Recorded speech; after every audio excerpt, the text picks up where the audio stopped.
Most people think Ghana's history is just politics and independent speeches, but that's only part of the story. Decades ago, Dr. Kwame Nkrumah was building hotels, housing estates, and even a nuclear facility. And the crazy part is that most people have no idea they even existed. Today, I'm walking you through 5 ultra-modern real estate projects built under Dr. Kwame Nkrumah. These are projects that were meant to power Ghana's future, but were later abandoned, neglected, or quietly forgotten. These weren't small ideas. They were bold, expensive, and long-term. And Ghana didn't just lose buildings, we lost direction. Let's talk about it.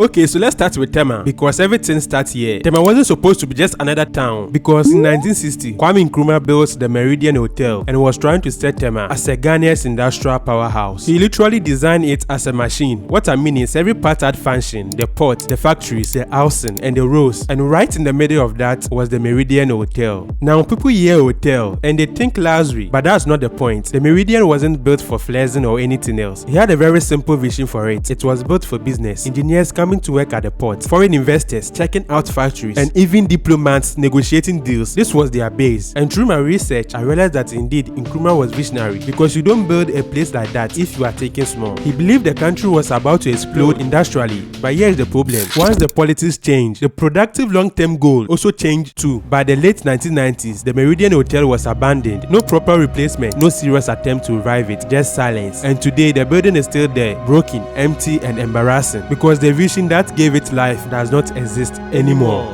This is the part nobody likes to talk about, and trust me, it is barely talked about, because most of you watching this video don't even know about this project. During the independence struggle and early years of power, Ghana was not stable. There were threats, external pressure, and internal resistance. So Kwame Nkrumah strategically built rest houses. Places like Nakpaduri Hilltop and Karimenga weren't chosen randomly. These were high grounds, remote zones, and escape routes. These buildings were literally a safety net envisioned by Dr. Kwame Nkrumah. And remember, infrastructure was limited back then, so this estate also served as a resting point when traveling across the country. Some of these hidden rest houses were located deep in the forests and border regions, and as you can guess now, it served as shelters during political tensions, strategic hideouts, and emergency retreats. Today, most of the buildings are destroyed, trees growing through concrete, and no respect for Dr. Kwame Nkrumah. These places could be museums, tourist sites, and even history classrooms, but instead they are disappearing quietly.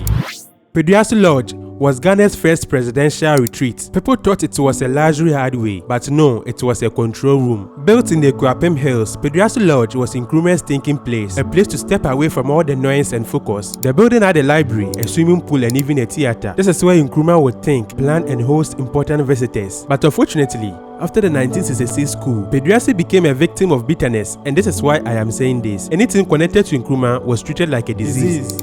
The lodge was neglected and left in a terrible state for years. Roofs leaking, furniture destroyed, and no maintenance at all. But eventually, common sense kicked in. It was renovated in early 2000s and turned into a government mountain resort. So yes, Peduase really survived, but the original role as a symbol of discipline, leadership, and preparation was erased. Let's talk about the African Lion Hostel. This building or estate tells you everything about Nkrumah's mindset. Ghana wasn't just independent for itself. It positioned itself as a base for African liberation. Nkrumah opened the country to African freedom fighters, people escaping colonial rule. They needed a place to stay, and the response wasn't talk, it was infrastructure. The African Lion Hostel was built to house them for free. Yeah, you heard it right, for free. Not temporary, but a proper accommodation, stability, and a base to organize, think, and plan. That's Pan-Africanism in a concrete form. Later, the building was converted into what we know now as the Ministry of Foreign Affairs and Regional Integration. But the original spirit of that building, that is solidarity, sacrifice, and continental struggle, has mostly disappeared from the public memory. People walk past it every day without knowing what it once represented. If you are not also aware of this history, please write it in the comment section. And the last on the list is the State Housing Project. This part is very important because this is where you really see how differently Nkrumah was thinking. He treated housing and estate projects like a national mission. Through the State Housing Corporation and the Tema Development Corporation, the Kwame Nkrumah government stepped in directly to build homes for teachers, civil servants, and factory workers. Places like Lebanon, Kanda, Osuringwe, Airport, Patasi. These weren't luxury neighborhoods at the time. They were functional, planned, and close to workplace. The idea was very simple. If people live well, the country works better. But after the 1966 coup, the system collapsed. Housing slowly became private, expensive, and speculative. Today, many of those estates are considered prime areas, but that was never the original intention. They were built as a social welfare, not investment assets.